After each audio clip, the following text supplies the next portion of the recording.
Hey, this is Brian Lay from CrowdScribed, and this is 6.5 Questions with Chad Gibbs. Is it Chad Lewis Gibbs? Chad Allen Gibbs. Chad Allen Gibbs. Yeah. Awesome. Hey. Chad is the author of God and Football and also Love Thy Rival, and he is a three-time guest of ESPN's Outside the Lines, which I think is pretty awesome. Chad, thanks for being here. Happy to be here. Awesome. All right, let's get right into it. Question number one. Before we talk about your books, let's talk about writing. What are your ideal writing conditions?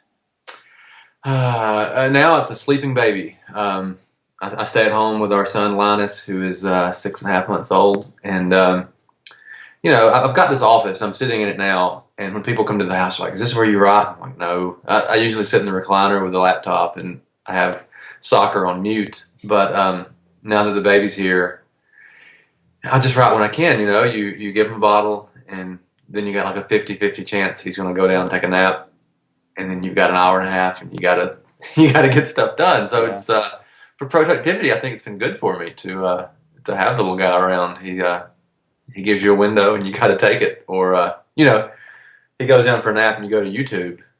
90 minutes later, you're like, "Oh gosh, that was it. I had a chance today, and I blew it." I wasted it.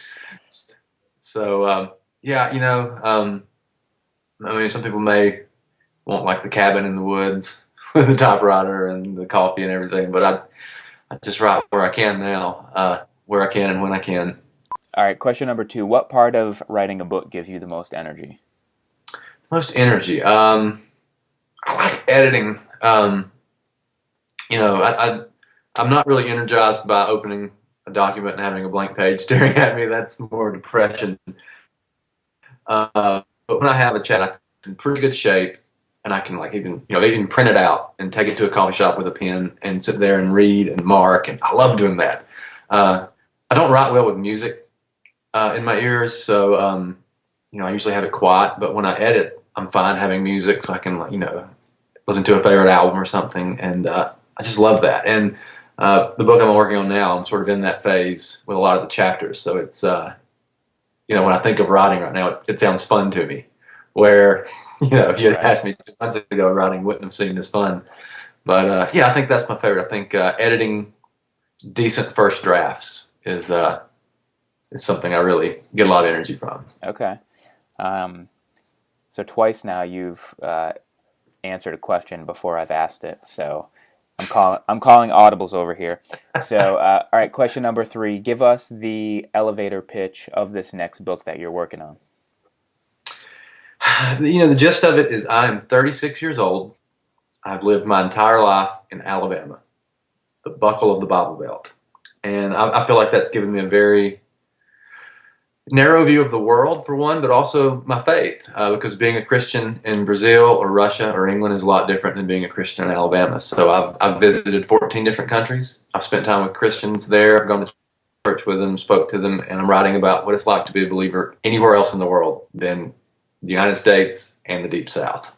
All right, question number four. You mentioned that this book is being traditionally published. I know you've had one in the past that has as well, but you've also self-published. Curious what your favorite thing about self-publishing was. Oh, the freedom and the time, how quick you could get it done. With traditional publishing, there's a lot of waiting, and it's hard to be patient.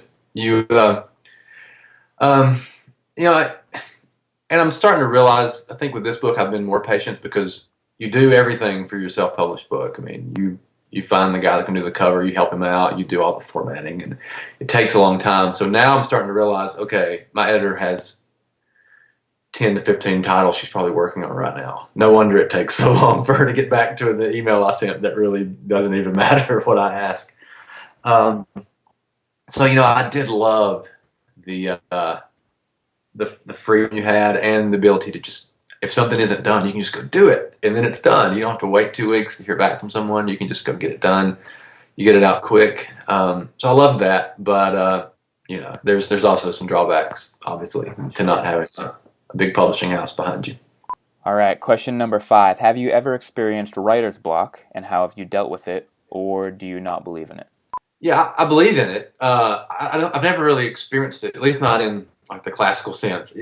My books, the first two were sports books, and I would go to a sporting event and then come home and write about it. And this new book, I take trips and I come back and write about it. So I know exactly what I have to write about when I get home. Like there's not much thinking involved. It's like I got to write what I just did.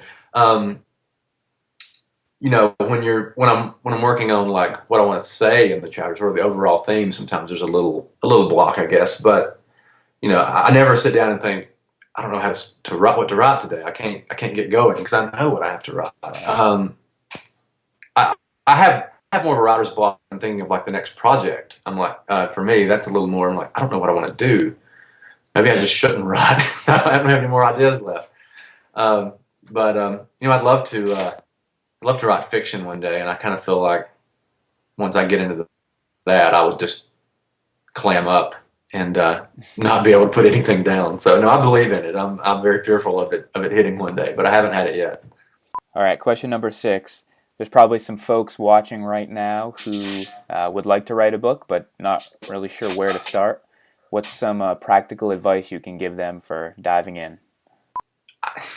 I mean, with my first book, someone just told me to write a book, so I wrote a book. I sat down and I was like, I'll just write a bunch of essays. And so I wrote 10 or 15 essays, and then I had a book, and it was okay. So I wrote it again, and then it was better, and then it got to a publishing house, and then they bought it, and then they gave it back to me because they didn't want it in the end. But it's you just have to write. It's so cliche, and that's you go to these writers' websites, and they're like my top 10 tips for writing, and it's always like writers must write. Right. That's it though. I mean, Yeah. you've got to sit down and write, and you I don't know, you got to kind of figure out what you want out of it, I guess. If you want, if you're like, okay, I want to see my book on the shelves at Barnes and Noble, I think you kind of have to realize going in that's a the odds are against you. Yeah. It's tough.